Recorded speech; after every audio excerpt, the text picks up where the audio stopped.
À l'âge de 10 ans, le prince héritier Cecil Glow-Alphasta n'était pas un enfant ordinaire. Son professeur de mathématiques tentait de lui enseigner, mais Cecil inventait déjà des formules qui n'existaient même pas encore à cette époque.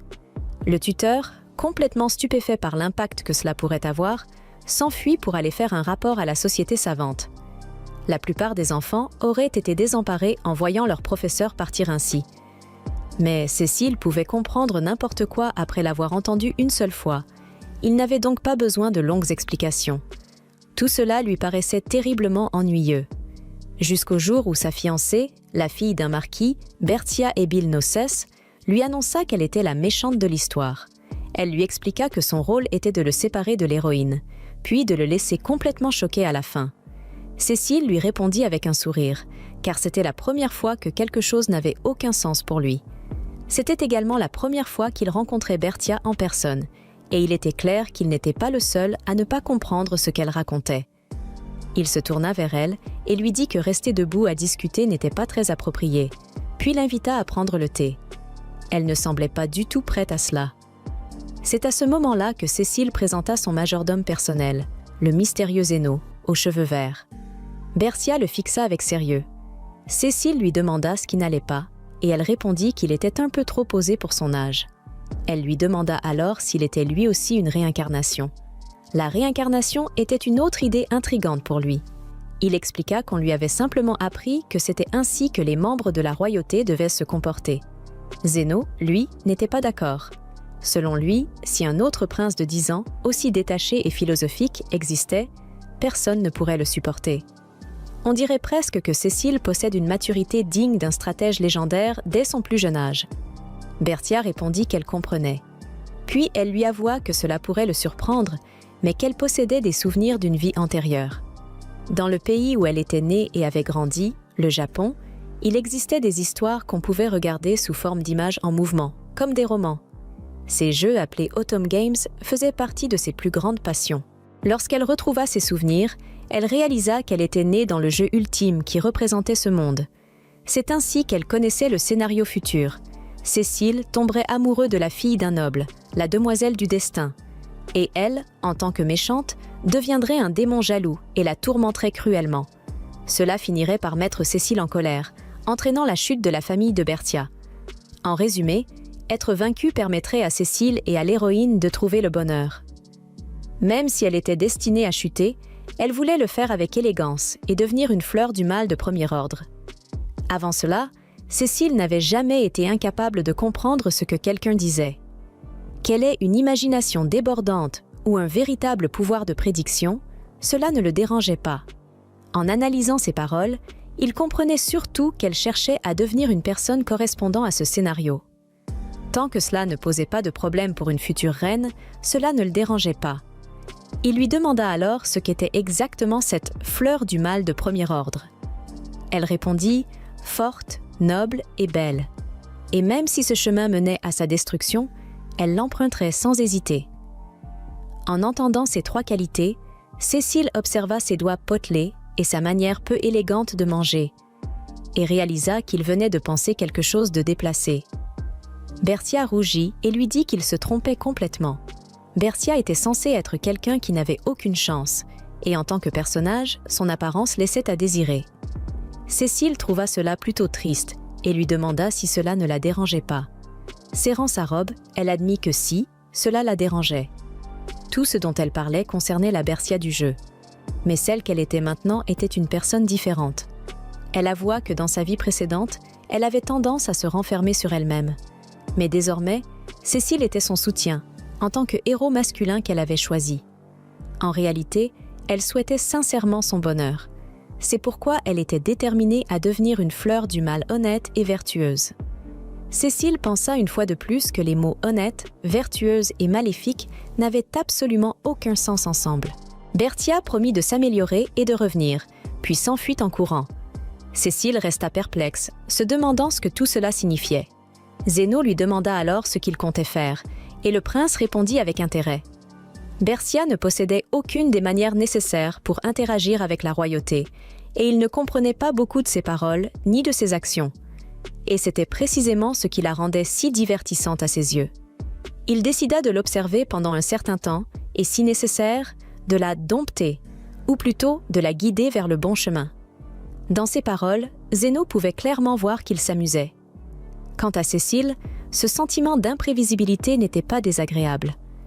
Habituellement, il réussissait tout du premier coup, ce qui rendait le monde terriblement ennuyeux pour lui. Il ressentait rarement un sentiment d'accomplissement. À ses yeux, le monde avait perdu ses couleurs, et c'est pourquoi il espérait que Bercia ne trahirait pas ses attentes. Un an plus tard, Zéno lui remit un rapport provenant d'un messager. Lady Bercia s'était enfermée chez elle pendant toute une année. Cécile afficha une réaction positive, ce qui surprit Zéno, mais le prince expliqua qu'il suivait discrètement son évolution et qu'il comprendrait en la voyant. Quelques jours plus tard, ils rencontrèrent une Bercia bien plus mince, avec une sorte de renard autour du cou. Cécile fut impressionnée. Les rapports disaient vrai. Elle s'était entraînée toute l'année, combinant régime et exercice pour améliorer son apparence. Elle lui demanda avec enthousiasme s'il l'avait prise pour quelqu'un d'autre, avant de recevoir immédiatement un coup de la part de son père pour son comportement envers le prince héritier. Le marquis supplia Cécile de pardonner l'impolitesse de sa fille idiote. Mais Cécile ne s'en offusqua pas et trouva cela enfantin, et même adorable.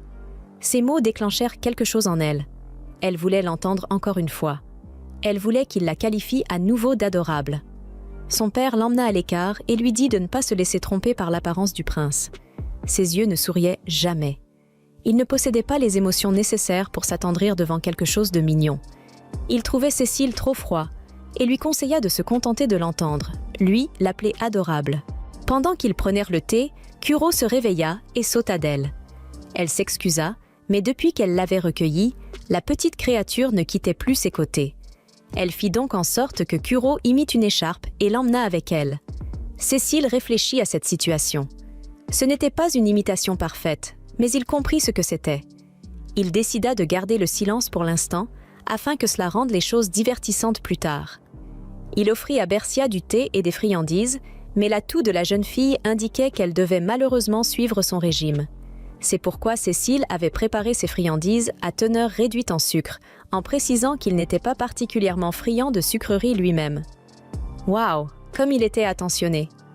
Bercia s'illumina, ravie de pouvoir grignoter, et le goût lui procura une grande joie. Cécile pensa qu'elle voulait être une vilaine, mais il avait l'impression qu'elle prenait plutôt le chemin inverse. En discutant de la fête du lendemain, elle décida, en tant que grande méchante de premier ordre, de remplir noblement son devoir en tant que partenaire de Cécile. Il se demanda pourquoi elle voulait paraître fiable, mais désormais, cela lui donnait un peu d'inquiétude.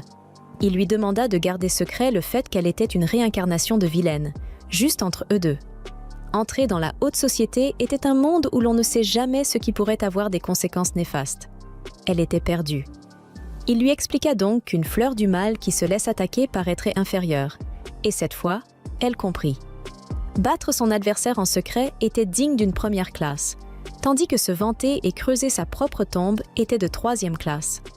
Elle allait être différente de Bercia dans le jeu, en devenant une belle fleur noble.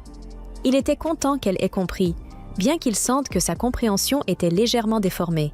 Le lendemain serait son 11e anniversaire, et elle était excitée à l'idée de le célébrer, jusqu'à ce qu'elle se rappelle que cela signifiait qu'elle allait bientôt avoir 10 ans. Elle commença à verser des larmes, expliquant que sa mère mourrait alors. Selon le scénario, la cause serait une épidémie qui se propagerait durant l'été. Juste avant son 10e anniversaire, la mère de Bercia mourait. Elle expliqua la difficulté d'une maladie infectieuse évolutive et combien il fallait de temps pour trouver un moyen de la soigner. L'herbe nécessaire pour leurs médicaments? La feuille de Luana? Il n'y en avait tout simplement pas assez pour tout le monde. De nombreux citoyens. Cécile connaissait bien la plante et savait qu'il était définitivement difficile de la cultiver. Dans l'histoire, le père de Bercia cherchait frénétiquement des feuilles de Luana, mais il n'en trouvait aucune. Il demanda au roi de lui en épargner quelques-unes, mais rien ne se passa, et sa mère fut enterrée sous une pluie battante. Cécile lui dit de se concentrer sur le présent. Sauver sa mère était bien plus important que de suivre le scénario du jeu. Bercia aimait profondément sa mère, mais elle savait que si les événements se déroulaient autrement, il pourrait ne pas obtenir la fin prévue. Cécile fut choquée de constater qu'elle se préoccupait également de lui. Il lui tendit un mouchoir et lui dit d'essuyer ses larmes. Il était là en tant que fiancé, et si jamais elle se retrouvait en difficulté, ils pourraient réfléchir ensemble à la marche à suivre. Une année passa, et chez elle, Berthia reprocha à Cécile d'être si terrible. Elle s'excusa rapidement de s'être montrée peu convenable pour une jeune fille, mais il lui assura que cela ne posait aucun problème, lui demandant s'il avait fait quelque chose qui avait fait se froisser son joli visage. Elle expliqua qu'elle voulait développer davantage de stratégies contre l'épidémie, mais toutes ses lettres se contentaient de dire « Tout va bien ». Elle ne savait plus quoi faire. Elle tenta désespérément de récolter de la luanilite, mais n'en avait jamais assez. Et pour une raison inconnue, à l'arrivée de l'été, la maladie ne se propagea pas, et sa mère était en parfaite santé. Elle ne comprenait rien. Il sourit, lui disant de ne pas s'inquiéter. L'épidémie avait bien commencé, comme elle l'avait dit, mais elle s'était tout simplement éteinte. Elle fut abasourdie. Il avait utilisé les informations qu'elle lui avait fournies pour identifier la maladie et produire un remède. Dès le début de sa propagation, tous les patients reçurent un traitement immédiat. Elle se mit à le secouer, demandant ce que tout cela signifiait, et il se réjouissait qu'elle soit la seule à le réprimander ainsi. Il lui dit de se détendre et qu'ils pourraient discuter dehors. Revenant au moment où elle lui avait parlé de la mort de sa mère, il décida d'obtenir la permission de son père pour utiliser la serre royale. L'étape suivante fut de se rendre à la bibliothèque pour en apprendre davantage sur la luanilite. Il étudia tard dans la nuit, jusqu'à ce qu'un jour, il réussisse à produire un immense arbre de luana. C'était la découverte d'un siècle.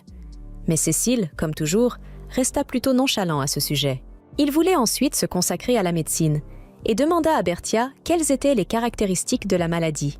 Puis, il emprunta les connaissances d'experts en médecine et en pharmacie pour identifier le mal. En lisant un livre, il découvrit une mutation spécifique de cette maladie et, après plusieurs expériences, parvint facilement à élaborer un remède. Pour être prêt, il devait ensuite s'assurer que les adultes prennent les mesures appropriées. Ainsi, il fit semblant de s'intéresser à une certaine maladie et invita un médecin étudiant ce domaine au palais en tant que professeur. Il discutait avec passion des maladies infectieuses et de la possibilité d'une nouvelle souche, puis mentionnait les effets de la feuille de luana dont il s'était subitement passionné, organisant le tout pour que le lien entre cette nouvelle souche et la feuille de luana devienne évident pour le professeur par lui-même. Malheureusement, le médecin ne comprit pas tout de suite, et Cécile ne savait pas pourquoi. Quelques mois plus tard, le médecin réalisa enfin que la feuille de luana pouvait avoir un effet contre cette maladie hypothétique, et c'est ainsi que Cécile résolut la situation. Un peu de temps après, le premier patient atteint de la maladie fut découvert, et le même médecin lui prodigua des soins complets. Cécile fut réellement surpris que le patient zéro apparaisse, car, bien sûr, il ne croyait pas totalement à l'histoire de Berthia. Cependant, il en apprit beaucoup. La difficulté rencontrée à guider le médecin et le fait d'avoir tant inquiété Berthia était probablement dû à ses propres mauvaises habitudes. Il réalisa que lorsqu'il théorisait, il comprenait trop facilement et avait tendance à omettre des explications. Berthia lui demanda pourquoi il avait fait tout cela, et il répondit « Pourquoi ? Je n'ai aucune intention d'ignorer ma fiancée lorsqu'elle est si inquiète. » Elle pensa que c'était bien au-delà de ce qu'un enfant de 11 ans pouvait accomplir, mais lui le savait. En tant que prince héritier, il pouvait utiliser la bibliothèque et, avec la permission de son père, faire appel à des experts brillants pour obtenir de l'aide. Zéno trouva que tout cela n'était en aucun cas normal pour un prince héritier ordinaire. Berthia, toujours bouche bée, supposa que c'était exactement ce qu'elle devait attendre de ce génie connu sous le nom de prince Androide. Cécile, intriguée par sa réaction, lui dit de ne pas s'inquiéter. Puisque sa mère était en sécurité et que les dommages pour le peuple avaient été minimisés, tout était parfaitement acceptable. Elle acquiesça, consciente que tous avaient échappé aux griffes maléfiques de l'épidémie. Mais il put voir qu'elle avait abandonné toute réflexion à ce sujet. Elle frissonna en apprenant qu'il avait encore une surprise pour elle, un cadeau d'anniversaire fait main. Ses yeux s'écarquillèrent en découvrant ce qu'il lui présentait. Il s'agissait en fait d'un antidote universel. En effectuant ses recherches, il avait trouvé quelque chose d'intéressant dans la bibliothèque. Un petit puzzle qui ouvrait un coffre menant à une partie secrète de la bibliothèque. De là, il avait acquis le savoir nécessaire pour créer ce nouvel antidote. Puisqu'elle allait devenir sa femme, il était possible que sa vie soit menacée, et il pensa que cela pourrait servir de talisman protecteur. Les pétales s'écoulèrent alors qu'il l'enveloppait autour de son cou, et il trouva que cela lui allait à merveille. Elle le remercia et jura, en touchant le collier, de rembourser cette dette de gratitude en rectifiant complètement le scénario, devenant la plus magnifique des vilaines. Sa première étape fut de s'assurer que son père devienne un véritable méchant. Elle l'ignora lorsqu'il suggéra que perdre un chancelier serait trop problématique. Elle insista pour que lui et l'héroïne obtiennent leur happy end. Cécile remarqua qu'elle n'écoutait pas vraiment, mais cela lui sembla parfait ainsi, car après tout, c'était plutôt divertissant. Le marquis Nossès poussa un profond soupir en rendant visite au prince. Cela faisait déjà 1 an que Bercia lui recommandait des actes maléfiques. 1 an depuis tout ce tumulte lié à l'épidémie. Cécile, lui, ne pouvait s'empêcher de penser que le temps passait incroyablement vite. L'autre jour encore, Bertia avait offert à son père un livre fait main intitulé « Les meilleures choses à propos d'être un méchant ». Un guide pour débuter une carrière de vilain à partir de zéro. Le livre était étonnamment facile à comprendre et même amusant à lire, avec des explications très claires sur la différence entre les moyens légaux et illégaux de gagner de l'argent. Cécile trouva d'ailleurs que les chiffres concernant le détournement de fonds et la fraude étaient étrangement réalistes. Peut-être des connaissances issues de sa vie passée. Jour et nuit, Bercia ne parlait que de devenir criminelle avec son père. Mais Cécile comprenait bien que derrière tout cela, elle essayait en réalité d'éviter que le scénario ne s'effondre. Il proposa alors au marquis de ne pas trop s'en inquiéter. Selon lui, ce n'était qu'une phase typique de l'adolescence.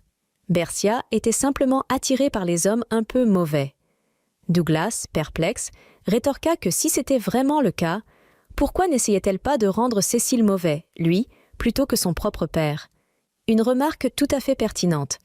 Mais Cécile, avec son aisance habituelle, répondit que Bercia aimait profondément son père.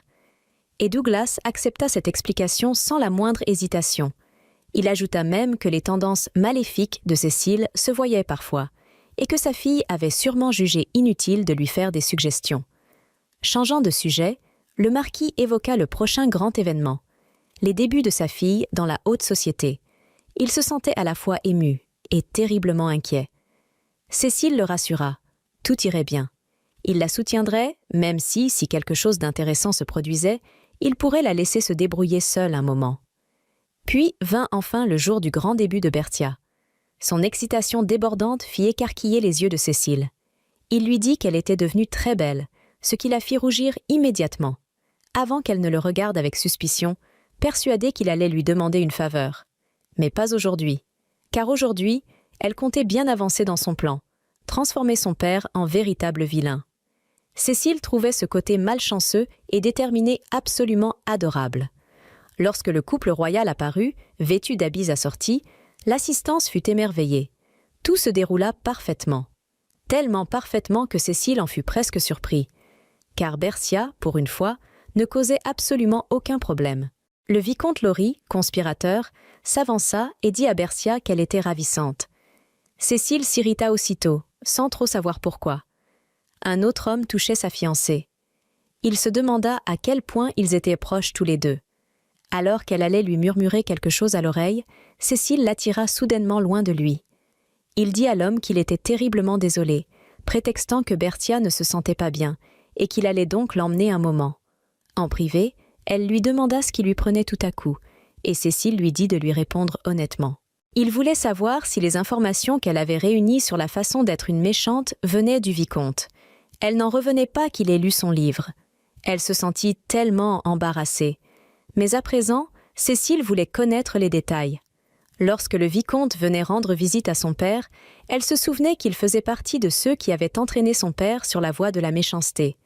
C'est pour cela qu'elle avait tout fait pour devenir amie avec lui, et qu'elle avait finalement réussi à le faire parler de mauvaises actions. C'était un pervers notoire, attiré sentimentalement par les enfants. Il lui demanda si Laurie l'avait déjà touché. Le visage de Bercia se figea de stupeur lorsqu'elle se rappela l'expression lubrique du vicomte, et elle poussa un cri. En apparence, il ressemblait à un homme plus âgé qui était gentil avec les enfants. Cécile ne pouvait pas lui reprocher de ne pas l'avoir compris. Il la prit dans ses bras, lui disant que tout allait bien et qu'il trouverait une solution. Cécile n'était pas assez lâche pour rester silencieux après que quelqu'un eut posé la main sur sa fiancée. Il lui demanda si elle avait eu des contacts avec quelqu'un d'autre et elle répondit que non. Elle n'avait pas encore rencontré les autres personnes qui, dans le jeu, avaient poussé son père à devenir malfaisant, le comte Comornal et le baron Sajol. Cécile lui demanda d'arrêter, s'il lui plaisait, de faire des choses aussi dangereuses, et elle reconnut qu'elle ne voulait plus jamais revivre une chose pareille. C'est pourquoi, à partir de maintenant, elle allait faire très attention lorsqu'elle interagirait avec eux. Cécile lui demanda d'arrêter, mais Berthia refusa.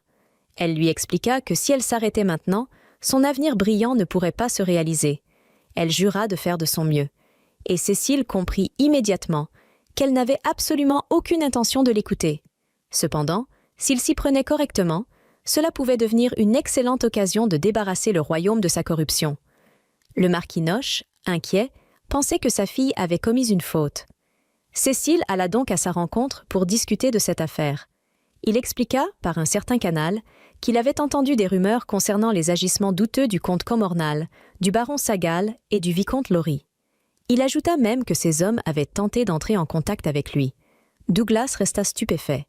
Il ne pouvait pas croire que le vicomte ait eu des comportements déplacés envers sa propre fille. Cécile lui demanda alors de ne rien dire à Berthia. C'était en réalité une manœuvre. Il voulait s'assurer que le marquis ne révèle rien, et ainsi empêcher Berthia de découvrir ses propres plans. Puis Cécile exposa clairement son objectif. Il voulait éliminer tous les hommes impliqués, avec l'aide de Douglas. Il demanda au marquis de devenir une sorte d'espion, chargé de rassembler des preuves contre eux. Douglas, rempli de colère, accepta immédiatement. Il jura qu'il les écraserait lui-même. Tout était désormais en place. Cécile souhaitait surveiller ces hommes de près.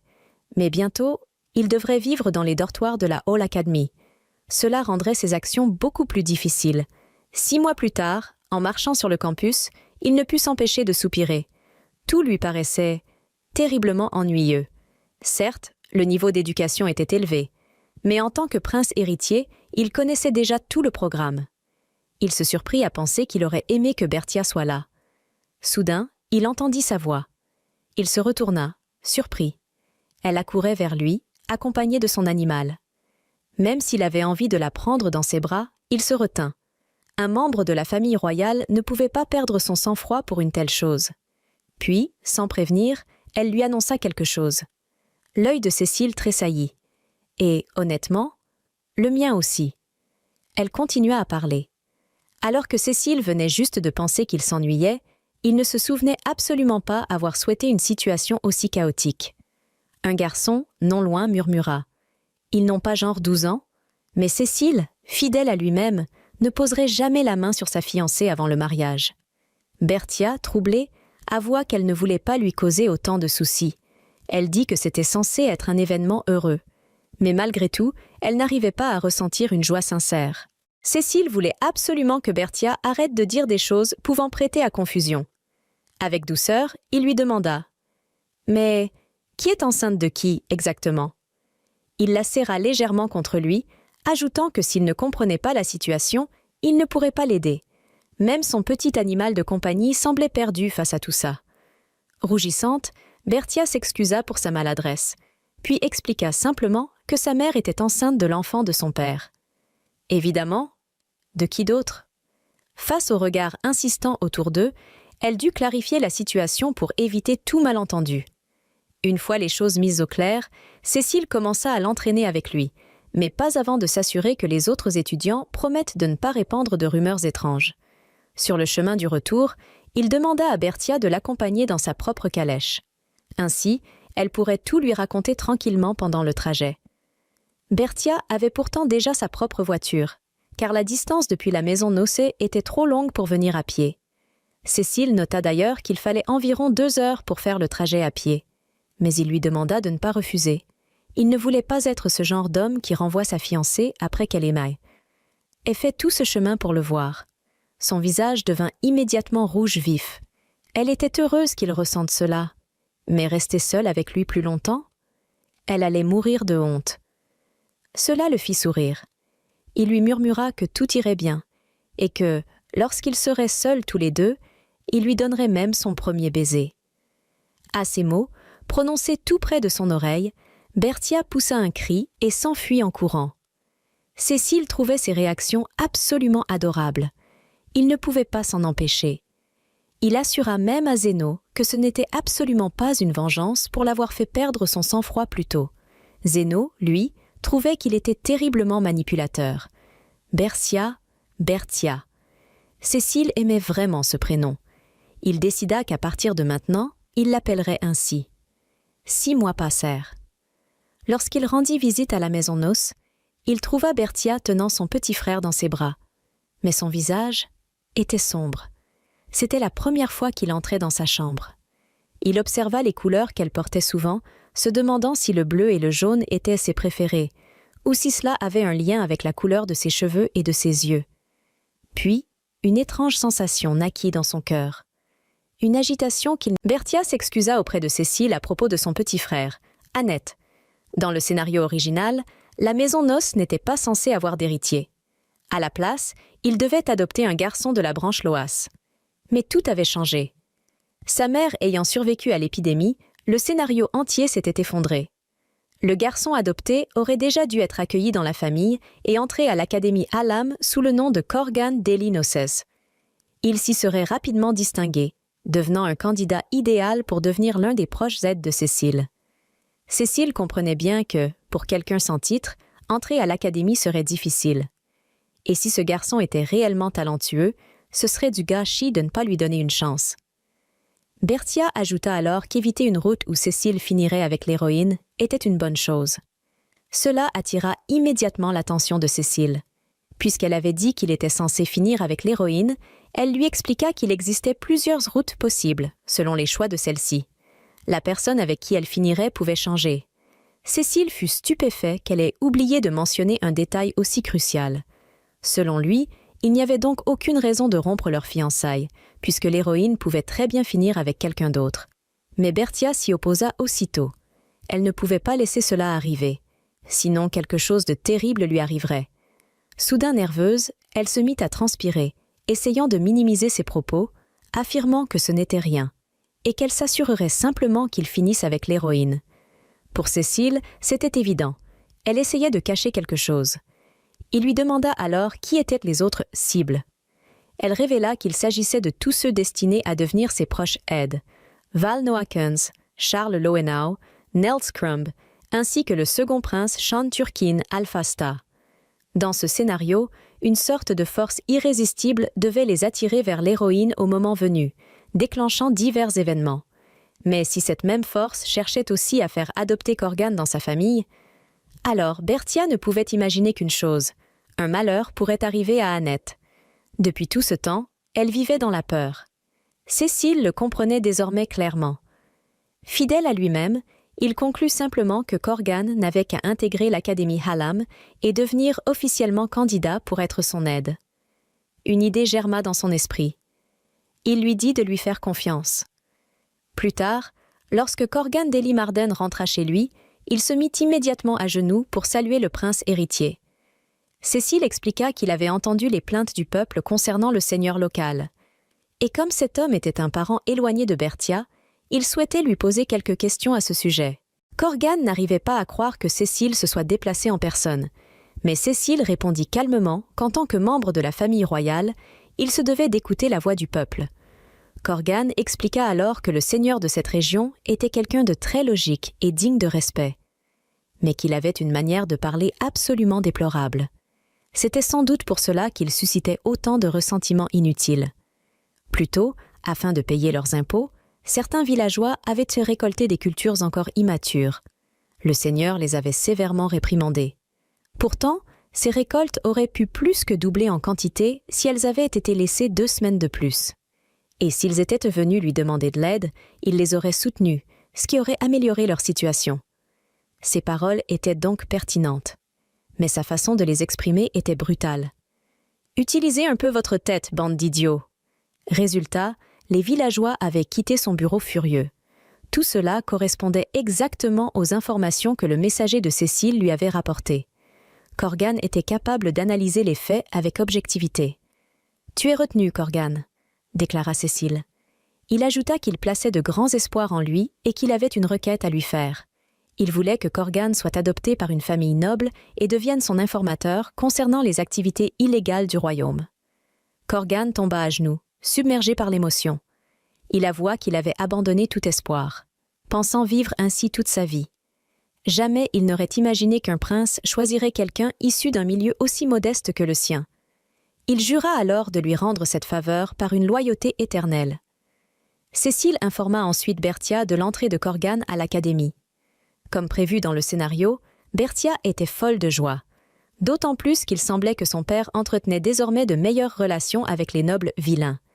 Ainsi, tant qu'ils évitaient la route du reverse harem, tout serait parfait. Cécile fronça les sourcils, confus. Berthia expliqua alors que le reverse harem était une situation où une seule femme est aimée par tous les protagonistes masculins en même temps, tout en les aimant également. Une route particulièrement gourmande. Cécile trouva cela impensable. Une reine ayant plusieurs relations serait considérée comme traîtresse. Mais Berthia ajouta que, dans ce type de scénario, comme il l'aimerait profondément, il serait incapable de la quitter. Et au lieu de s'opposer, tous finiraient par accepter de la partager. Une route qui existait bel et bien. Il demanda alors quel genre d'idiot serait prêt à ébranler tout un royaume pour une simple histoire d'amour. Berthia lui révéla alors une partie du contexte, évoquant une magie de charme. Mais ce type de magie n'existait pas dans ce monde. Cécile réfléchit et supposa qu'un esprit de lumière pouvait produire un effet similaire. Ces esprits purifient les êtres corrompus et offrent une sensation d'euphorie à ceux qui sont vertueux. La lumière de guérison. En exploitant cette sensation, il serait possible d'attirer les gens à soi comme par magie. Berthia, elle, n'en revenait pas que les esprits existent réellement. Cécile, encore une fois, fut déconcertée par sa réaction. Puisqu'ils avaient tous deux conclu un contrat avec un esprit, il lui fit remarquer qu'elle ne lui avait jamais expliqué où elle avait trouvé Kuro. Elle répondit que c'était dans une forêt près du manoir. Kuro avait léché une de ses blessures, et c'est ainsi qu'elle lui avait donné un nom.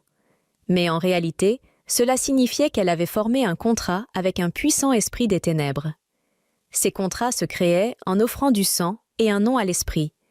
Berthia n'en avait absolument aucune idée. Zéno, de son côté, était également l'esprit lié à Cécile. Tout cela était bien trop pour son esprit. D'un simple geste, Cécile demanda à Zéno d'invoquer des livres pour que Berthia puisse étudier les esprits. Mais elle n'était clairement pas prête pour tout ça. Malgré tout, l'idée d'une relation amoureuse avec une héroïne capable d'influencer les gens grâce au pouvoir d'un esprit de lumière, lui semblait être une méthode extrême, presque une forme de manipulation à peine dissimulée. Pendant ce temps, en ville, l'héroïne poursuivait Pichon. Elle marcha accidentellement dans une flaque et éclaboussa un passant. L'homme s'apprêtait à se mettre en colère. Mais Pichon réagit immédiatement et utilisa une magie de lumière pour le charmer. Aussitôt, l'homme s'agenouilla devant elle, les yeux remplis d'admiration, lui demandant son nom avec douceur. L'héroïne lui adressa un sourire et répondit « Héronia Induron ». Un matin en particulier, Cécile prononça le discours de bienvenue pour les nouveaux élèves de la Hallam Academy. En tant que président du conseil des élèves, il attirait naturellement tous les regards, et Berthia brillait d'admiration rien qu'en le regardant. Dans la salle du conseil, on fit la connaissance des principaux personnages masculins de cette histoire. Charles complimenta Berthia en la décrivant comme la fleur de Cécile, ajoutant qu'elle attirait encore plus l'attention que quiconque.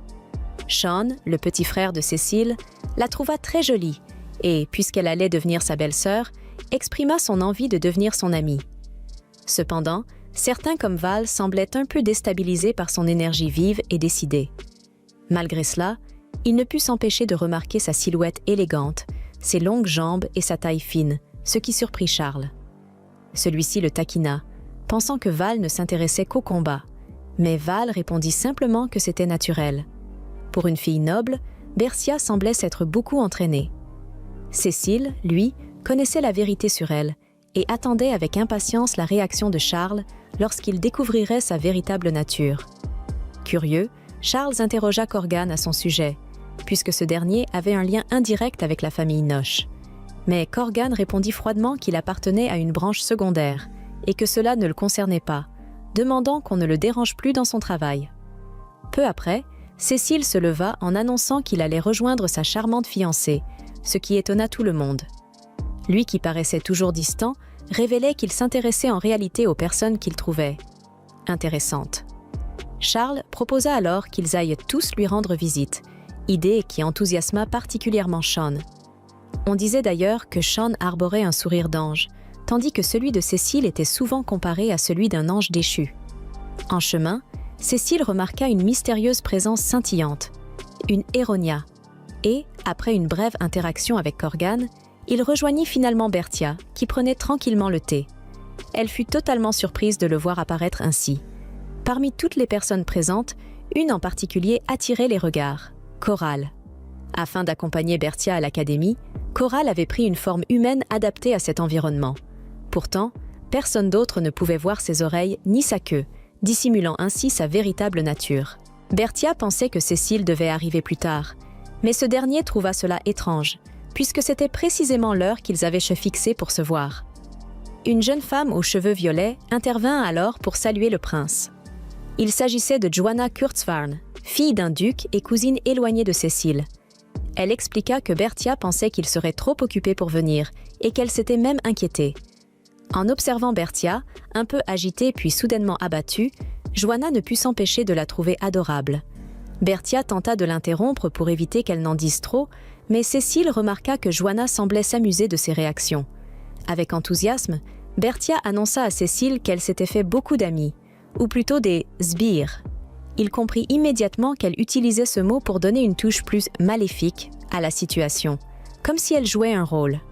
Il lui fit doucement remarquer qu'elle ne devrait pas appeler ainsi des personnes qui lui étaient chères. Un peu honteuse, elle s'excusa, mais Joanna intervint pour dire que cela n'avait rien de grave. Les jeunes femmes présentes faisaient en réalité partie d'une sorte de société officieuse dédiée à Berthia, Silica Lunaya, Cynthia Sornelis et Anne Kogaret. Leur mission était simple, veiller sur Berthia et l'accompagner dans son épanouissement, comme un véritable fan club. Anne avoua que simplement la regarder avait un effet apaisant. Cynthia ajouta que la gentillesse de Berthia transparaissait naturellement, ce qui la mettait en confiance. Quant à Silica, elle déclara qu'elle ne pouvait pas la laisser seule et qu'elle ressentait presque le besoin de veiller sur elle, au point de se voir comme une sorte de figure maternelle, ce qui laissa Berthia totalement perplexe.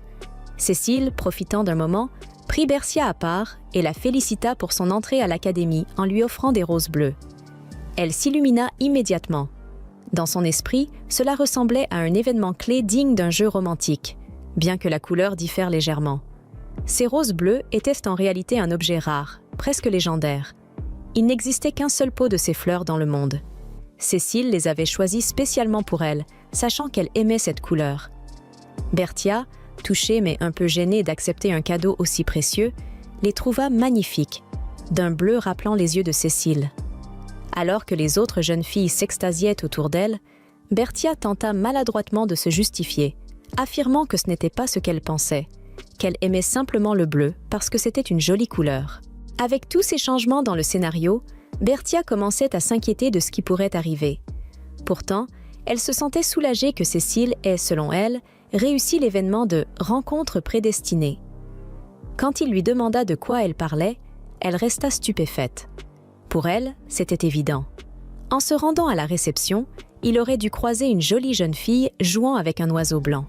Cécile confirma qu'il avait bien vu une telle personne, mais il se souvenait surtout qu'elle riait d'une manière étrange et parlait à l'oiseau, ce qui lui avait paru suspect.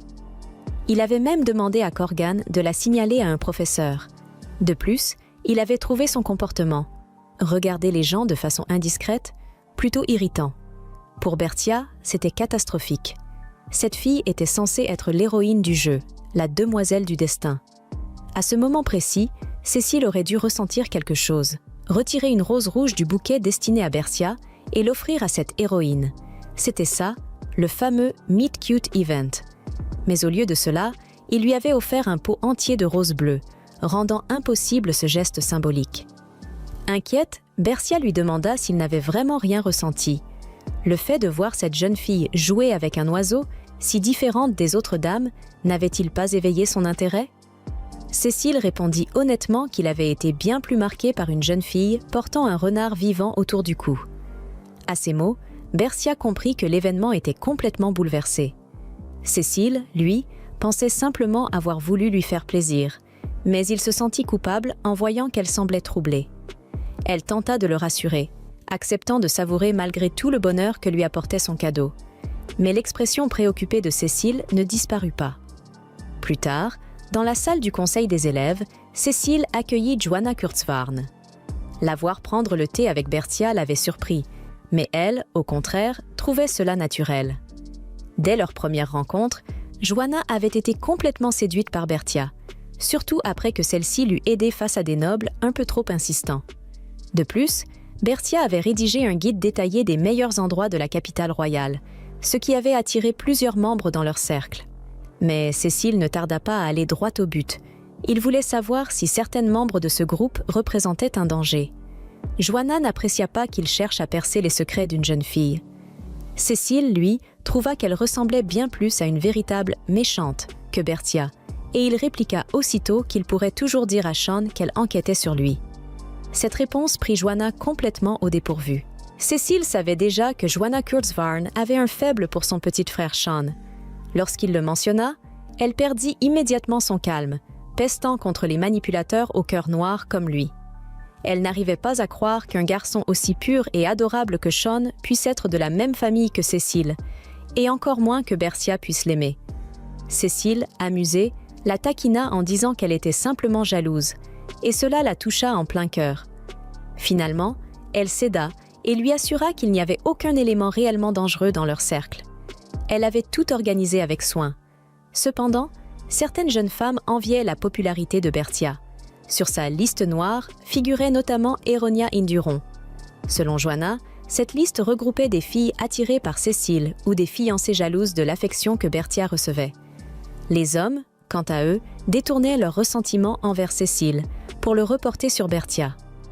Là où Joanna voyait une situation préoccupante, Cécile, lui, semblait presque s'en divertir. Elle ne comprenait pas comment il pouvait rester aussi détendu alors que sa fiancée était potentiellement en danger.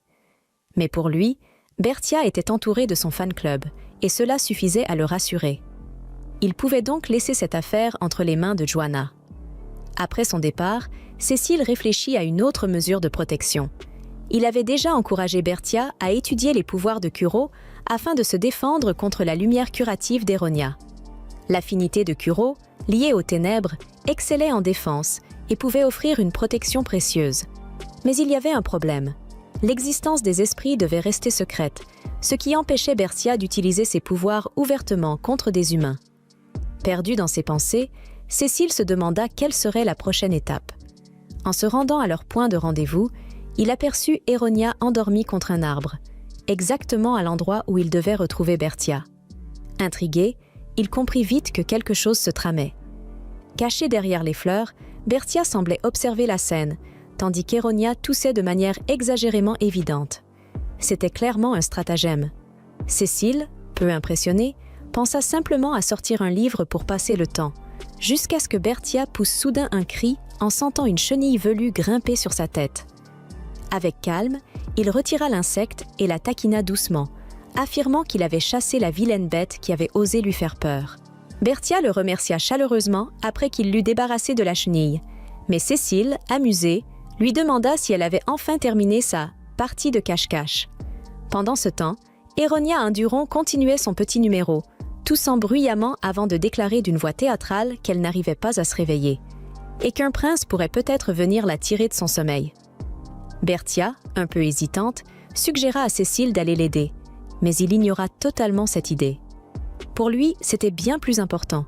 C'était rare que Bertia l'invite à un rendez-vous et il s'en réjouissait sincèrement. Il décida donc de faire échouer complètement son stratagème en l'invitant plutôt à prendre le thé avec lui. Il mentionna même des douceurs importées particulièrement délicieuses, ce qui suffit à capter toute l'attention de Bertia, désormais beaucoup trop enthousiaste. De son côté, Eronia bouillonnait de colère en voyant la méchante repartir heureuse. Mais Cécile n'y prêta absolument aucune attention. Un autre jour, Cécile observait Bertia avec tendresse tandis qu'elle fixait une horloge. Soudain, elle s'exclama qu'elle avait oublié quelque chose, mais qu'elle ne pouvait pas aller le chercher elle-même. Elle lui demanda alors de le faire à sa place. La scène était si mal jouée que Cécile, tout comme Zéno, avait du mal à garder son sérieux. Mais en sortant, Qui trouva-t-il? Évidemment, Eronia. Elle feignit la surprise en disant qu'elle ne s'attendait pas à le voir là. Au même moment, une élève passa en courant, expliquant qu'elle devait verrouiller la salle de classe et qu'elle avait oublié. Résultat, Cécile se retrouva coincée à l'intérieur avec Eronia. Elle prit alors un ton faussement inquiet. Que allait-il faire, enfermée ainsi? Pourtant, elle semblait étrangement ravie de la situation. Elle alla même jusqu'à le remercier pour la rose qu'il lui aurait offerte auparavant, ce qui n'était jamais arrivé. Pour Cécile, c'était clair. Elle s'inventait complètement une réalité. Elle décrivait avec émotion cette rose rouge posée sur son rebord de fenêtre, encore plus belle sous la lumière du ciel, alors même que Cécile n'avait jamais offert de rose rouge, et encore moins à elle.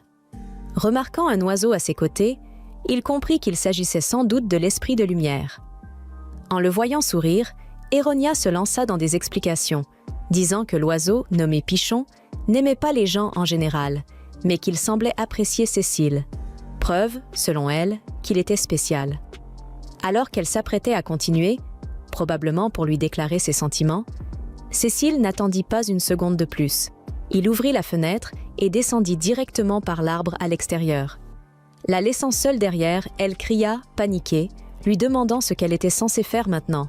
Perchée là, toute seule. Après s'être échappée par la fenêtre, Cécile ne pensa qu'à une chose, ses gants étaient ruinés. Sans même se retourner, il demanda simplement à un professeur d'aller déverrouiller la salle de classe. Une année passa depuis que Bertia avait commencé à mettre en place ses petits stratagèmes. Un jour, elle lui demanda ce qu'il était advenu de l'héroïne. Cécile répondit vaguement en parlant de « la fille avec l'oiseau », comme s'il s'agissait d'un personnage secondaire sans importance. Il ajouta même qu'ils ne s'étaient jamais officiellement présentés l'un à l'autre. À Hallam Academy, les règles strictes de la haute société restaient en vigueur. L'une des plus importantes stipulait que, sauf nécessité administrative, une personne de rang inférieur ne devait jamais adresser la parole à quelqu'un de rang supérieur sans introduction préalable. Faire comme si l'on ne se connaissait pas était considéré comme une marque de politesse. Selon ces règles, Cécile et Eronia Induron étaient donc toujours des étrangers, même si, de toute évidence, elle ne semblait pas décidée à respecter ces convenances. Perplexe, Bertia lui demanda pourquoi il agissait ainsi. Après tout, elle l'avait guidé vers de nombreux événements censés rapprocher le prince et l'héroïne. Mais Cécile répliqua calmement qu'elle avait été découverte. Tous ces événements étaient donc intentionnels? Bertia resta sans voix. Cécile soupira avant d'avouer qu'il avait ses propres raisons d'agir ainsi, ce qui expliquait pourquoi il gardait ses distances avec l'héroïne. Il demanda alors à Bertia de continuer à veiller sur lui. À ses yeux, il devait sûrement suivre un plan réfléchi. Après tout, il ne laisserait jamais s'échapper la princesse qu'il chérissait, sans lui révéler que cette princesse n'était autre qu'elle-même. Il ne la laisserait jamais partir. Pourtant, récemment, quelque chose en lui changeait. Voir Bertia s'efforcer de le rapprocher d'Eronia lui procurait un sentiment étrange. Une part de lui trouvait cela presque amusant, tandis qu'une autre en était profondément agacée. Ce n'était pas seulement parce qu'il trouvait les interactions avec Eronia ennuyeuses. Cette sensation de serrement dans sa poitrine allait bien au-delà. Et pour la première fois, Cécile ne comprenait pas ce qu'il ressentait réellement. Bertia travaillait depuis environ 1 an à rapprocher Cécile et la fille du baron, Eronia. En même temps, elle s'efforçait aussi de progresser avec ses propres candidates assistantes. Un jour, elle lui déclara soudain « Votre Altesse, je deviendrai le Cupidon de l'amour. » Encore une fois, c'étaient des paroles qu'il ne comprenait pas vraiment. Bertia consacrait toutes ses pensées à garantir son union avec Eronia. Mais lui n'avait pas besoin d'un tel dévouement. Une idée brillante lui vint alors. Les autres cibles potentielles n'avaient qu'à trouver d'autres partenaires merveilleux. Des partenaires si parfaits qu'ils n'auraient même pas le temps de s'intéresser à l'héroïne. Cécile comprit alors que, par « Cupidon », elle voulait dire quelqu'un qui rapproche les gens. Elle pensa alors à consacrer ses efforts à rapprocher Vald et Cynthia. Ils étaient déjà fiancés, mais ne se connaissaient pas vraiment. Excitée à l'idée de commencer, elle partit et fut accueillie par Anne, qui semblait un peu abattue. Le lendemain, Cécile accompagna Vald à son rendez-vous avec Cynthia. Cynthia se révéla être une cavalière très talentueuse, ce que Bertia ne comprenait pas. Elle était censée avoir une constitution fragile à cause d'une épidémie survenue quelques années auparavant. Mais Cynthia leur expliqua qu'elle n'avait jamais été gravement malade depuis sa naissance. Berthia était tellement à côté de la plaque que le prince dut lui rappeler qu'il avait pratiquement guéri cette maladie lui-même. Elle se sentit alors déprimée, réalisant que ses connaissances du jeu ne servaient à rien ici. Son plan était que Vald lui apprenne l'équitation, mais puisqu'elle n'en avait pas besoin, Cécile réfléchit à une autre façon de passer du temps avec elle. Vald et Cynthia décidèrent alors de se lancer un défi et partirent au galop. Cécile accéléra également pour ne pas être distancée, allant même jusqu'à faire un saut dangereux juste pour entendre Berthia crier. Même si Cynthia perdit, elle s'amusa énormément et invita Vald à refaire une course avec elle. Il accepta avec plaisir, promettant même de s'entraîner davantage. Pendant ce temps, Berthia se sentait encore un peu faible. Cécile trouvait ses réactions tellement amusantes qu'il se dit qu'il était peut-être allé un peu trop loin. Mais il se ressaisit rapidement, car sa mission de « Cupidon de l'amour » était un grand succès. C'est alors qu'ils aperçurent Charles en train de marcher avec une autre femme que Cécile n'avait jamais vue auparavant. Il avait l'impression que Berthia le regardait avec une expression assez étrange. Le lendemain, Charles croisa Anne et remarqua qu'elle semblait un peu pâle. Si quelque chose la préoccupait, il était prêt à l'écouter. Quel que soit le conseil dont elle aurait besoin, il réglerait ça en un éclair. Elle lui adressa un sourire. Il avait toujours essayé de lui remonter le moral. Cependant, cette fois-ci, c'était quelque chose qu'elle devait résoudre elle-même. Son père lui avait dit qu'elle devait décider de ce qu'elle voulait faire concernant ses fiançailles avec le frère aîné de Charles. La nouvelle lui était parvenue par lettre, et il était temps pour elle de prendre une décision ferme. Charles avait l'air bouleversé, et Berthia intervint pour lui demander pourquoi il ne disait rien. Il ne s'attendait pas à la voir. Elle lui dit qu'il était justement celui qui devait agir. Dans sa jeunesse, Charles ne pouvait que regarder son frère aîné partir avec une autre femme, alors même que ce jour-là était censé être consacré à la rencontre avec ses candidates au mariage. Son frère lui avait simplement demandé de trouver des excuses pendant qu'il partait séduire cette femme en privé. Charles trouvait son frère désespérant, et en voyant Anne en larmes tandis qu'il s'éloignait, il avait voulu la réconforter en discutant avec elle. Lorsque Berthia révéla qu'il était évident qu'il aimait Anne, il alla se plaindre à Cécile. Avoir des sentiments pour la fiancée potentielle de son propre frère n'avait rien de drôle. C'est pour cela qu'il avait essayé de l'oublier le plus vite possible en fréquentant d'autres femmes. Mais quoi qu'il fasse, personne ne comptait plus pour lui qu'Anne. Elle lui était si chère qu'il en venait presque à la haïr pour avoir volé son cœur à ce point, tout en sachant qu'il ne pourrait jamais la voir.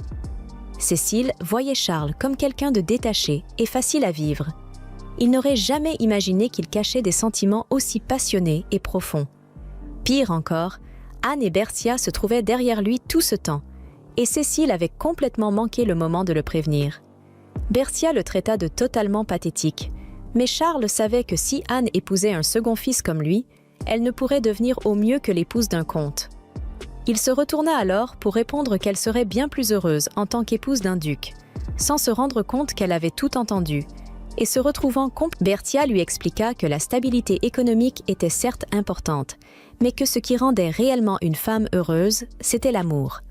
De plus, son frère aîné était un véritable séducteur invétéré. Accepterait-il vraiment qu'il prenne Anne? Selon elle, plutôt que de devenir duchesse mariée à un homme infidèle, il valait mieux être une comtesse mariée à un gentleman qui l'aimait sincèrement. Anne répondit timidement que oui. Cécile déclara alors à Charles que, même si le rang social avait son importance, s'il parvenait à obtenir un poste en tant qu'assistant personnel du futur roi, cela suffirait probablement à compenser en termes de statut. Quant à savoir s'il y parviendrait, cela dépendrait entièrement de lui. Charles s'agenouilla devant Anne et lui avoua qu'il était depuis longtemps consumé par son amour pour elle. Il jura de devenir un homme digne de lui faire sa demande et lui demanda de le regarder évoluer jusqu'à ce jour. Anne posa doucement sa main sur la sienne et lui répondit qu'elle comprenait la valeur d'un mariage politique, mais que, si possible, Eliselle aimerait découvrir ce que pouvait être un mariage heureux fondé sur l'amour. Elle voulait prendre le temps d'y réfléchir, et ces simples mots donnèrent à Charles la force de devenir le serviteur du roi démon. Bien sûr, ce roi démon, c'était Cécile. Mission accomplie, même si tout cela avait été un peu forcé. Un autre jour, Berthia salua le prince Sean. Il était ravi à cause de quelques friandises rares que quelqu'un lui avait offertes. C'est alors que Joanna entra en scène. Sean devint quelque peu mal à l'aise et trouva une excuse pour partir. Bertia n'en revenait pas qu'il agisse ainsi envers une femme qui pourrait devenir sa fiancée. Joanna lui dit que cela ne la dérangeait pas du tout, mais quoi qu'il en soit, Bertia comptait bien trouver un plan pour les rapprocher.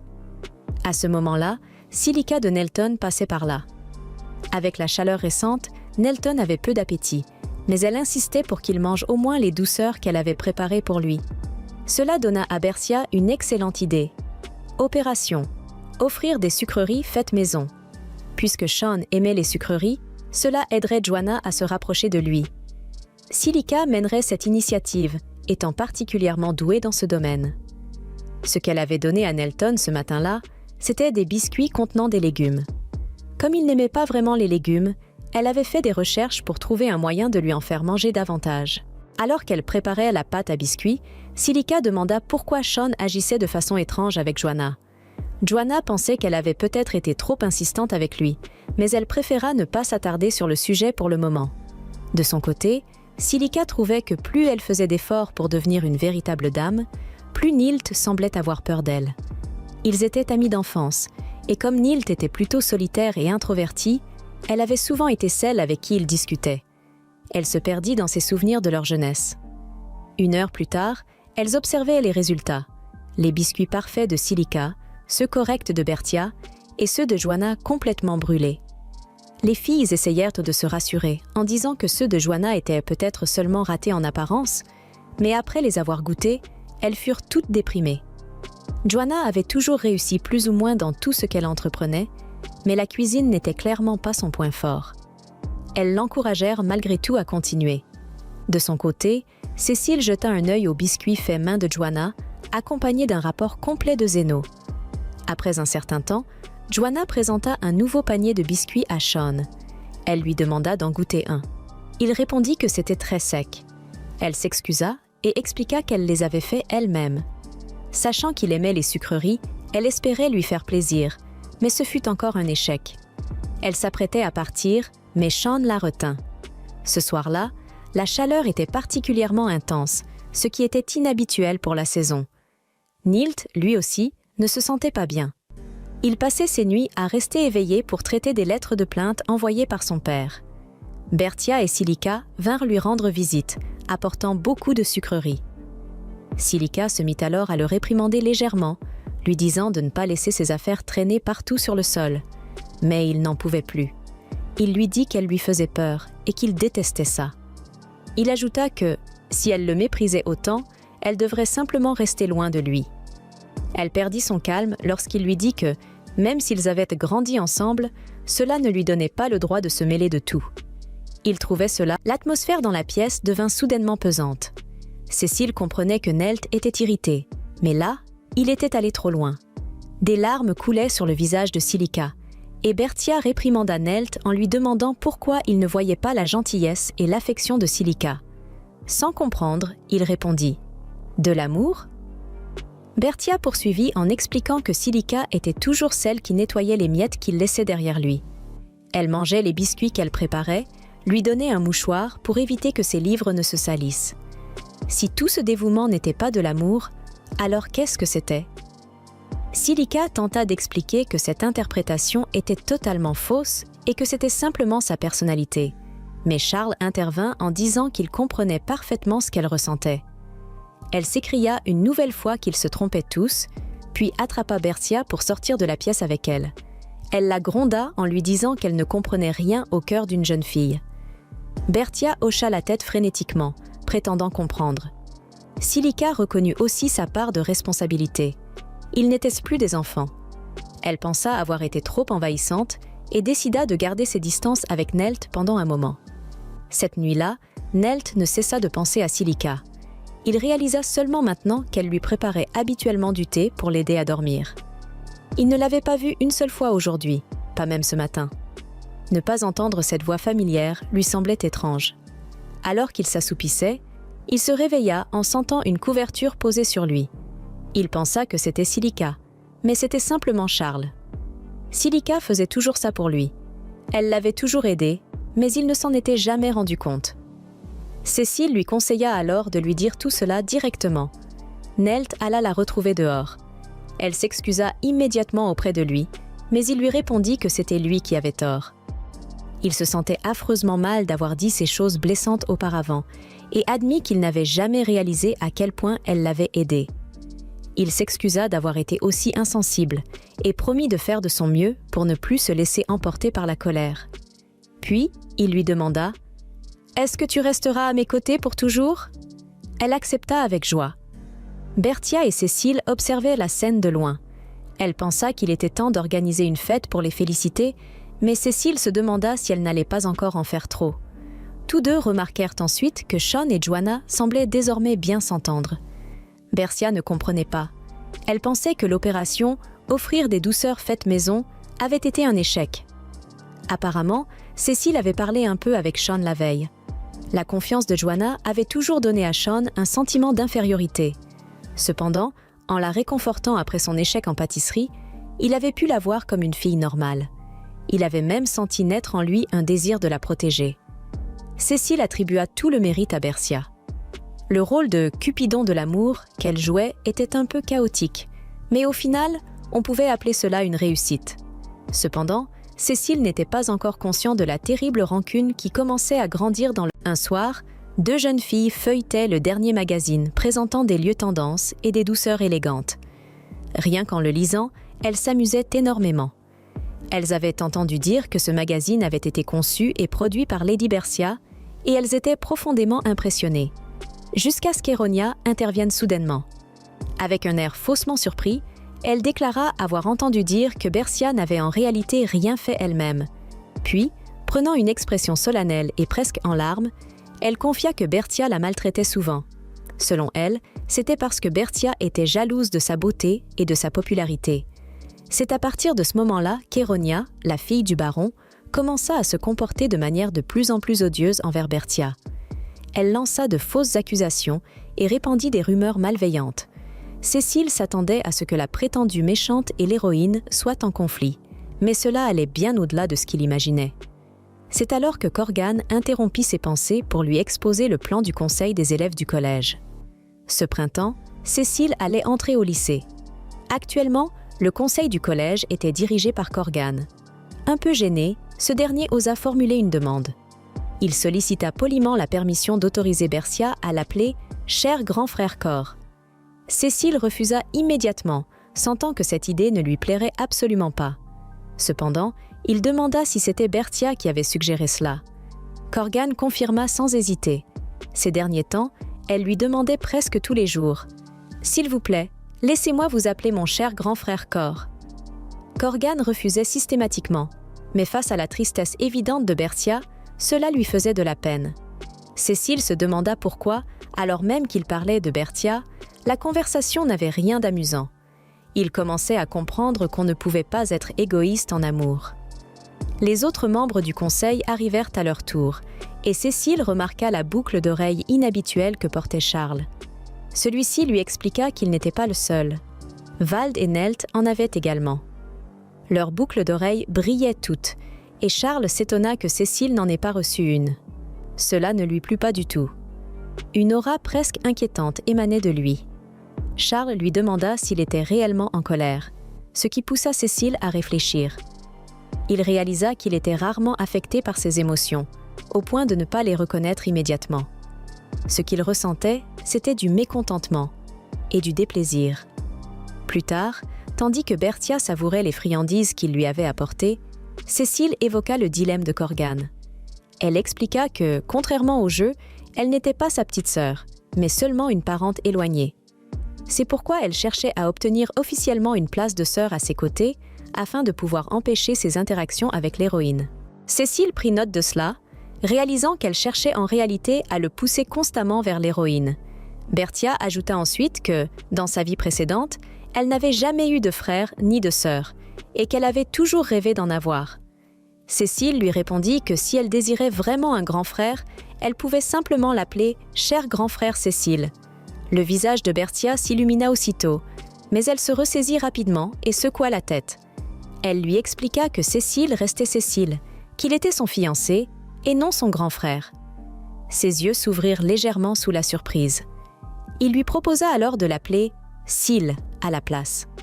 Puisqu'il ne lui permettrait pas d'appeler Corgan « grand frère », cela devrait suffire.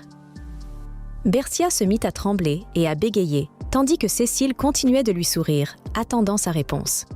Finalement, elle laissa échapper un timide « Lord Seal ». Satisfait, il lui caressa la tête en lui disant « Bien ». Peu après, il évoqua un autre sujet. Il lui rappela qu'il y avait quelque chose qu'elle ne lui avait pas encore donné, et qu'en apprenant qu'il était le seul à n'avoir rien reçu, cela l'avait rendu plutôt triste. Bertia tenta de se justifier. Ce n'était pas intentionnel. Elle pensait simplement qu'il n'en avait pas besoin, et elle s'était peut-être montrée un peu trop confiante dans son jugement. Mais Cécile lui répondit qu'il en avait besoin. Sans attendre, il retira le collier qu'elle portait. Les boucles d'oreilles qu'elle avait créées étaient conçues pour s'harmoniser avec les couleurs des cheveux et des yeux de chacun, reliées entre elles par un fil rouge du destin. Il trouva cette idée incroyablement adorable. Il avait également appris qu'elle avait imprégné chaque paire d'un pouvoir de défense contre les ténèbres, destiné à bloquer la magie de charme d'Eronia. Elle en avait même distribué à tout son cercle d'admirateurs. Bertia admit que c'était vrai, mais elle précisa qu'il n'y avait aucune raison de le protéger, lui, contre ce genre de magie, ce qui expliquait pourquoi elle ne lui en avait pas donné. Elle ne voulait surtout pas qu'il devienne une simple marionnette. Cécile lui répondit alors que cela ne le dérangeait pas d'accepter cet objet. Au contraire, cela lui permettrait de poursuivre la femme qu'il aime de sa propre volonté. Il expliqua qu'il avait simplement demandé à Zéno d'utiliser sa magie pour s'assurer que la boucle d'oreille ne puisse jamais tomber. Toujours prévoyant, surtout lorsqu'il s'agit de la garder à ses côtés pour toujours. Bertia, elle, commença à paniquer. Si elle ne pouvait jamais retirer ses boucles d'oreilles, elle ne pourrait jamais échapper aux accusations d'être un couple totalement épris l'un de l'autre. Cécile trouvait l'idée d'être un couple lié par le destin plutôt amusante. De son côté, Bertia continuait de s'agiter, expliquant que l'héroïne finirait par emprunter une autre route. Mais il l'ignora complètement et l'appela simplement « Tia ». Elle n'en revenait pas. Qu'il choisisse précisément ce moment pour lui donner un surnom aussi intime. L'impact fut dévastateur pour elle. Alors qu'il se dirigeait vers sa classe, elle tenta désespérément de lui dire qu'il devait retirer la boucle d'oreille. Mais encore une fois, il l'ignora. Comme il s'y attendait. L'entendre parler ainsi était bien plus amusant que d'écouter qui que ce soit d'autre. Sur le chemin, il fut arrêté dans le couloir par un messager qui lui remit une lettre de Sa Majesté. Un message inattendu.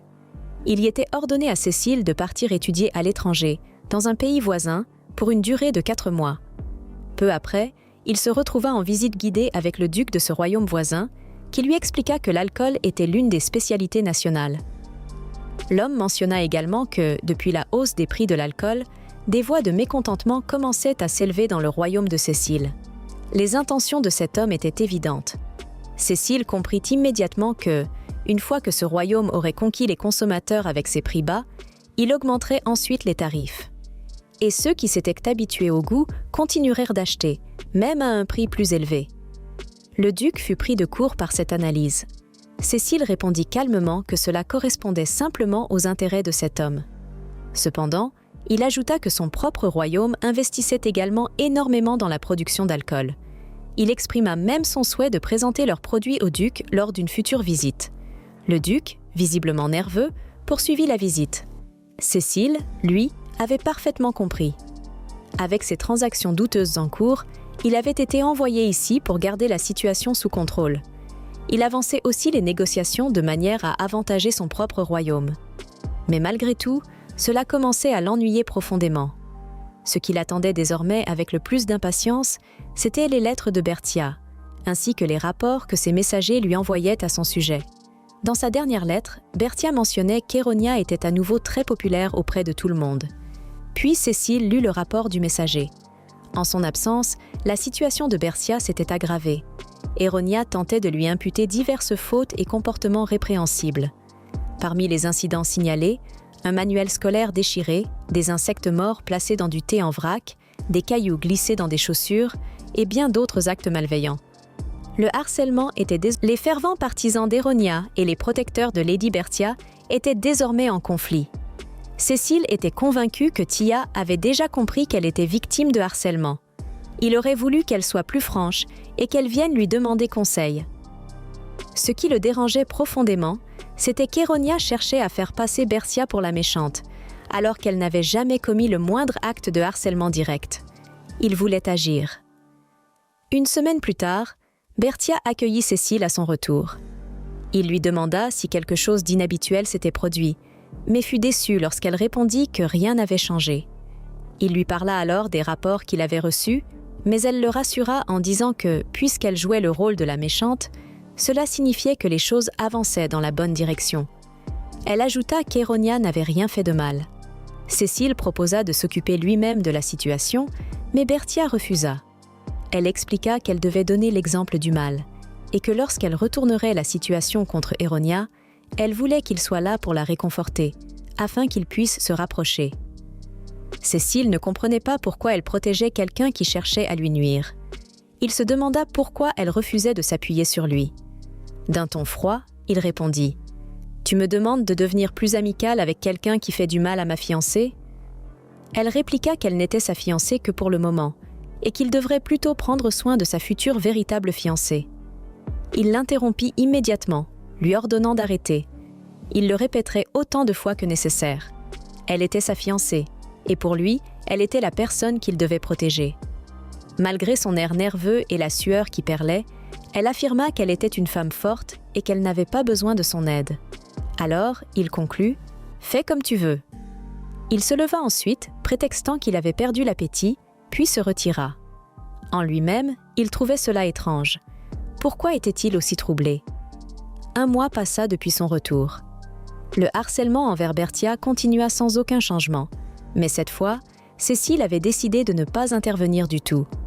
Un jour, il surprit des élèves en train de réprimander Eronia pour ne pas avoir remis son formulaire de frais scolaires.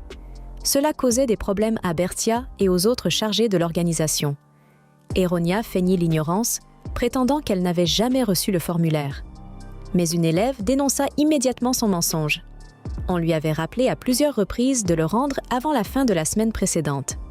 Saisissant cette occasion, Eronia déclara que Bertia la harcelait encore une fois.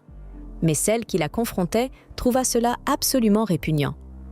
Eronia se mit alors à pleurer, versant ses agaçantes larmes de crocodile. Et, comme toujours, ses admirateurs manipulés se précipitèrent pour la consoler. Cesso comprit immédiatement, en voyant les regards des garçons, qu'ils étaient sous l'influence d'une magie de charme. Bertia arriva alors et demanda ce qui se passait. Sans hésiter, Eronia l'accusa encore une fois de manigancer dans l'ombre. Mais Silica et Cynthia voyaient clair dans son jeu. Pour elle, c'était Eronia elle-même qui créait toutes ces situations absurdes. Bertia leva la voix pour imposer le silence. Elle se racla la gorge, puis déclara qu'elle ne fuirait jamais ni ne se cacherait. Eronia était sa proie, et elle comptait l'affronter elle-même. Bertia en était presque fière. Elle trouvait cela parfaitement digne d'une véritable méchante. Eronia s'apprêtait à continuer son discours sur la cruauté de Bertia. Mais contre toute attente, les autres filles étaient fascinées par Bertia. Peu importe la manière injuste dont elle était traitée, elle faisait toujours face avec dignité. Eronia resta figée en entendant les autres la qualifier de vertueuse. Le choc fut tel qu'elle en perdit presque toute contenance. Les filles applaudirent Bertia, la remerciant même de protéger Eronia en évitant qu'elle ne se fasse attaquer en groupe. Elles promirent de devenir, elles aussi, des femmes fortes et bienveillantes comme elle. Eronia, humiliée, renifla de mépris avant de partir précipitamment. Ayant observé toute la scène, Cécile décida d'aller voir Eronia. Il la trouva en train de poignarder violemment la chaise de Bertia avec un couteau. Zéno suggéra d'intervenir immédiatement, mais Cécile refusa. Bertia lui avait clairement dit qu'elle ne voulait pas de son aide. Eronia s'enfuit ensuite à l'extérieur. Cécile lui lança alors que si elle allait trop loin, elle finirait par en payer le prix. Ce n'était pas censé être une menace, c'était simplement sorti tout seul. Il réalisa à quel point rester passif et laisser les choses aux autres était épuisant. Zéno, de son côté, souhaitait simplement que Cécile soit honnête avec lui-même. Soudain, Sean fit irruption dans le bureau de Cécile, le pressant d'agir. Les attaques répétées d'Eronia contre Bertia le faisaient souffrir, lui et Johanna. Cécile expliqua que Bertia voulait gérer la situation seule. Mais Sean ne comprenait pas. Pour lui, Bertia était quelqu'un de spécial aux yeux de Cécile. Cécile admit qu'il détestait voir sa fiancée souffrir. Mais que pouvait-il faire d'autre? Sean finit par comprendre. Le fait que Bercia refuse de s'appuyer sur lui le rendait seul. Cécile en fut surpris. Mais c'était vrai. Il ressentait effectivement une certaine solitude. À cet instant, Charles entra en trombe dans la pièce. Essoufflé, en sueur, il annonça d'une voix pressée. « Bercia est tombé dans les escaliers. » Cécile se tenait froidement devant la porte, avant d'annoncer à Tia qu'il allait entrer. Bercia le remercia d'avoir pris la peine de venir lui rendre visite. Il lui demanda ce qui s'était passé. Elle répondit qu'elle avait commis une petite maladresse. Certaines choses devaient être transportées hors de la salle du conseil des élèves, mais comme Lord Fanil était présent, cela ne posait aucun problème. Cécile se rappela alors que Fanil Rhodes était le fils d'un comte ainsi qu'un membre de la société d'adoration de Lady Bercia. Il décida intérieurement de faire enquêter soigneusement sur lui plus tard. Une fois leur tâche terminée, Bercia était en train de retourner vers la salle du conseil des élèves lorsqu'une étudiante arriva derrière elle et la bouscula dans les escaliers. Bercia serra sa couverture contre elle, mais changea rapidement d'attitude pour dire à Cécile qu'elle allait très bien, car Curo avait immédiatement lancé une magie protectrice sur elle. Bercia n'avait pas vu le visage de la coupable puisqu'elle regardait vers le bas, mais elle réussit à murmurer que la responsable avait des cheveux blonds rosés et une silhouette ressemblant fortement à celle de Lady Eronia. Elle continua de parler tandis que son corps tremblait sans arrêt. Cécile la saisit alors, affirmant qu'il ne pouvait plus laisser cette affaire passer. Il ignorait ce qu'était exactement ce sentiment, mais lorsqu'elle avait été blessée, c'était la première fois qu'il ressentait la douleur de voir quelque chose qu'il chérissait être atteint. Puisqu'elle lui avait dit qu'elle ferait ce qu'elle voulait, il décida qu'il agirait lui aussi selon sa propre volonté. Il rassembla alors tout le monde dans la salle du conseil des élèves afin de préparer sa vengeance personnelle. Il était particulièrement motivé. Même Corguin semblait enflammé. Johanna était prête à écraser les misérables qui avaient osé blesser Bercia. Sean leur dit qu'ils devraient s'occuper d'Eronia immédiatement, mais à leur grande surprise, Cécile déclara que ce n'était pas elle. Les actions d'Eronia visaient constamment à détériorer la réputation sociale de Tia, ce qui avait poussé d'autres personnes à la harceler directement. La véritable responsable ayant poussé Bercia était Eileen Silsberts, la fille d'un vicomte. Une fois cela clarifié, ils commencèrent à préparer leur plan. Une semaine plus tard, Eronia frappa violemment la table de Bercia, exigeant de savoir pourquoi une rumeur circulait disant qu'elle l'avait poussée. Eronia continua de la harceler, mais cela ne faisait pas partie du plan de Cécile. Il ne s'agissait que d'une simple coïncidence. Pendant ce temps, ses complices avaient déjà attiré mademoiselle Eileen dans la cour. Quant à ce qui s'était réellement passé, Cécile avait découvert toute la vérité après avoir enquêté sur Fanil. Fanil était l'objet de l'amour à sens unique d'Hélène. Ce jour-là, Hélène suivait Tia afin de la harceler lorsqu'elle aperçut le visage heureux de celui qu'elle aimait. Submergée par la jalousie et la colère, elle finit par pousser Tia. Quelle audace d'oser faire cela à la fiancée de Cécile. Cécile passa alors à l'action et demanda calmement à Eronia de cesser ses accusations sans fondement envers Bercia.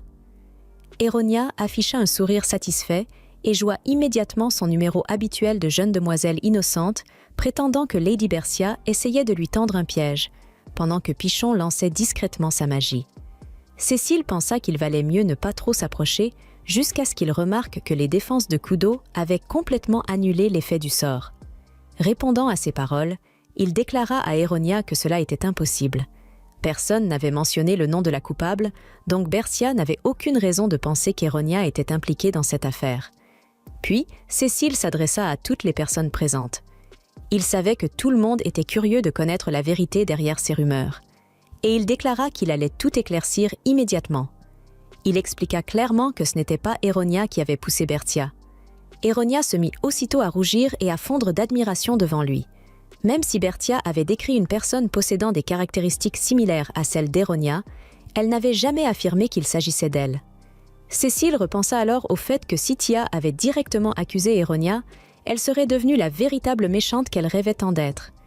Mais elle ne l'avait pas fait. Pendant ce temps, Hélène paniquait en voyant Cécile s'approcher d'elle.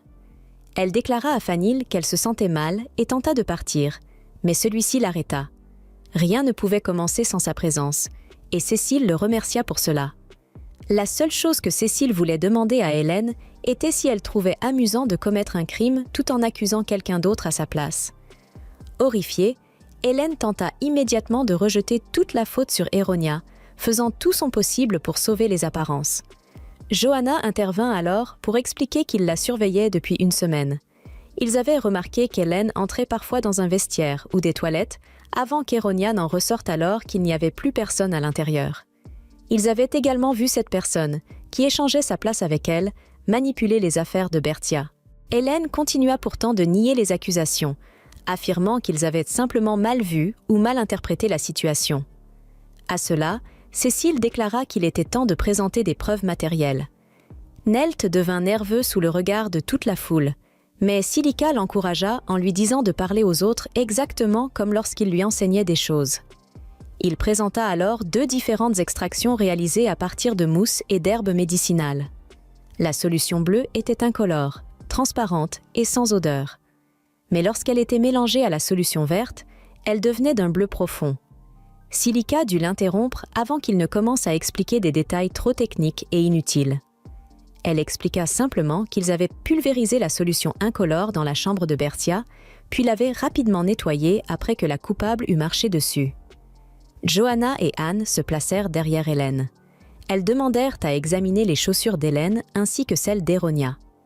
Nelt versa la solution verte sur les chaussures d'Eronia, mais rien ne se produisit. En revanche, lorsqu'il la versa sur celle d'Hélène, la réaction se produisit immédiatement. Hélène était sur le point d'exploser complètement, affirmant que tout cela était un mensonge et que tout le conseil des élèves conspirait pour protéger Eronia. Cécile lui demanda alors quel intérêt ils auraient à faire cela. Il s'approcha d'elle avec un regard menaçant et lui demanda froidement pourquoi une telle chose aurait le moindre sens. À ce moment-là, Corgan arracha brusquement l'objet qu'Hélène tenait dans ses mains. Comme les dortoirs étaient entièrement nettoyés ce jour-là, Hélène gardait les preuves avec elle. Elle poussa un cri en lui ordonnant de le lui rendre. Cécile comprit immédiatement qu'il l'avait définitivement piégée lorsque Corgan révéla une perruque ressemblant aux cheveux d'Eronia. Hélène tenta de dire à Fanil que ce n'était pas ce qu'il croyait, mais il lui répondit simplement « Je te méprise du plus profond de mon cœur ». Elle resta là, abattue, tandis qu'il s'éloignait. Maintenant que cette affaire était réglée, Cécile comptait emmener Tia afin qu'elle puisse se reposer. Mais Eronia attrapa son bras, expliquant qu'elle était la véritable victime dans cette histoire et demandant pourquoi il ne la réconfortait pas. Il repoussa son bras avec indifférence, lui disant que cela ne le concernait pas. Eronia commençait alors à perdre complètement le contrôle. Elle accusa Bertia d'avoir attiré les autres jeunes filles rivales et d'avoir joué les médiatrices entre elles et les différentes cibles amoureuses. Elle ordonna à Bertia de se comporter comme une véritable méchante et de jouer correctement le rôle de celle qui devait être détestée. Eronia déclara qu'elle se fichait complètement des autres cibles amoureuses, mais rappela à Bertia que sans Cécile à ses côtés, il ne pourrait jamais trouver le bonheur. Elle déclara à Bertia qu'elle ne pourrait jamais la remplacer, simplement parce qu'elle était la demoiselle du destin. Cécile remarqua clairement l'expression effrayée de Bertia. En entendant les mots « demoiselle du destin », il se demanda s'il existait une raison particulière pour laquelle lui et l'héroïne étaient censés finir ensemble. Eronia continua à délirer en affirmant que ce monde existait uniquement pour lui permettre à elle seule de briller et que le prince de Bertia finirait un jour par devenir le sien. Bertia s'excusa soudainement avant de s'effondrer, poussant tout le monde à se précipiter vers elle. Assis à son chevet dans l'infirmerie, Cécile pensa qu'il aurait dû être plus attentif envers elle. La domestique lui expliqua que Bertia était anxieuse ces derniers instants et qu'elle n'arrivait plus à dormir depuis qu'elle avait été poussée dans les escaliers. Elle était bien trop précieuse pour qu'il puisse la perdre. L'une des rares choses capables de le divertir dans ce monde, il ne voulait pas la voir s'épuiser de cette manière. Bertia se réveilla alors en sentant la main de Cécile posée sur sa tête. Lorsqu'il lui dit que tout allait bien désormais, elle se sentit heureuse. Tout cela ressemblait à un doux rêve. Quand il annonça qu'il allait laisser les autres entrer, elle se ressaisit rapidement et leur permit d'entrer. Tous apparurent derrière le rideau, inquiets pour elle, ce qui la rendit confuse. Cécile lui expliqua que tout le monde était de son côté. Il ne voulait pas qu'elle porte seule tous ses soucis. Elle essuya rapidement ses larmes et déclara qu'elle allait faire de son mieux. Tout d'abord, pour comprendre pourquoi ils essayaient tous autant de lui remonter le moral. Cécile pensa alors que c'était exactement ce genre d'atmosphère qui devait entourer Tia. C'était précisément pour cette raison qu'il ne pouvait s'empêcher de continuer à l'observer. 2 mois plus tard, Bercia et le prince Sean annoncèrent l'ouverture du festival culturel de la division collège de l'Académie Hallam. Cécile était évidemment présent afin de regarder Bercia profiter du festival. Johanna l'accompagnait et lui faisait son rapport concernant Yaline. L'incident des escaliers était désormais traité comme une tentative de meurtre, et Yaline avait été enfermée dans une cellule pendant que ses autres crimes faisaient l'objet d'une enquête. Johanna admit qu'après avoir rencontré Bercia pour la première fois, elle s'était sentie mal à l'aise. Elle craignait que Cécile ne perde tout intérêt pour elle, mais après leur interaction lors du goûter, elle s'était sentie beaucoup plus rassurée. Elle trouvait même le Cécile actuel bien plus charmant que celui qu'il était autrefois. Cécile remarqua alors le stand de vote. Johanna expliqua que pour clôturer le festival le lendemain, les élèves allaient élire le meilleur couple. Cependant, ce concours était réservé uniquement aux collégiens. Cécile attendait Bercia sous le kiosque. Il lui dit qu'elle avait été tellement occupée ces derniers temps qu'il s'était senti assez seul. Puis, il embrassa délicatement sa main, ce qui la fit rougir instantanément, tandis que tout le monde s'extasiait devant sa douceur. Cependant, la jeune fille ne semblait pas particulièrement heureuse. Il détourna son embarras en lui offrant quelques pâtisseries qu'il avait achetées, et elle commença aussitôt à les grignoter avec enthousiasme. Il essuya ensuite la crème au coin de ses lèvres avec son doigt, tout en lui disant qu'il attendait le lendemain avec impatience. Pendant la cérémonie de clôture, Bercia annonça les résultats du concours du meilleur couple. La 3e place fut remportée par 2 couples, Vald et Cynthia, ainsi que Nelt et Selika. La 2e place revint à Johanna et au prince Sean. Et finalement, les grands gagnants du Grand Prix furent Cécile et Bercia. Pourtant, même si elle avait lu les résultats haut et fort devant tout le monde, elle semblait incapable de croire qu'ils avaient réellement gagné. Complètement déboussolée, Bercia laissa Selika prendre la feuille afin de continuer la lecture. Lorsque le prince Cécile essuya la crème sur les lèvres de Lady Bercia avec son doigt, l'atmosphère douce entre eux était un véritable délice à contempler. Ce n'était là qu'un des nombreux commentaires écrits par les élèves. Cécile lui dit alors que puisqu'elle avait eu la gentillesse de le présenter publiquement, il se devait naturellement de faire une apparition digne de ce nom. Bercia était bien trop étourdie pour suivre toutes ces paroles séduisantes. Puis, Cécile déclara que puisqu'ils avaient été élus meilleur couple, ils devaient désormais construire une relation merveilleuse. Il la souleva alors dans ses bras avant de déposer un baiser sur sa joue. Tous les spectateurs applaudirent avec enthousiasme cette démonstration d'affection pleine de charme. De son côté, Cécile trouvait l'expression écarlate de Bercia à la fois adorable et amusante. Plus tard, les deux s'assirent tranquillement ensemble pour admirer les feux d'artifice. Bercia pensait qu'il était vraiment cruel, car l'année suivante, lors de la fête de remise des diplômes, lui et l'héroïne connaîtraient leur fin heureuse. Elle voulait simplement créer de beaux souvenirs avec lui avant ce moment. Mais désormais, cet événement douloureux lui rappellerait seulement Cécile. Cécile s'excusa alors doucement. Il était simplement trop heureux qu'ils aient été choisis comme meilleur couple. Il lui demanda si elle ressentait les choses différemment. Mais non, Bercia était heureuse elle aussi. Dans son esprit, Cécile repensa à toutes les démonstrations d'affection qu'il avait faites devant les autres. Il espérait qu'en montrant publiquement leur proximité, cela ferait disparaître l'inquiétude que Bercia semblait porter en elle ces derniers temps. Et silencieusement, il se promit de ne jamais laisser leur souvenir devenir quelque chose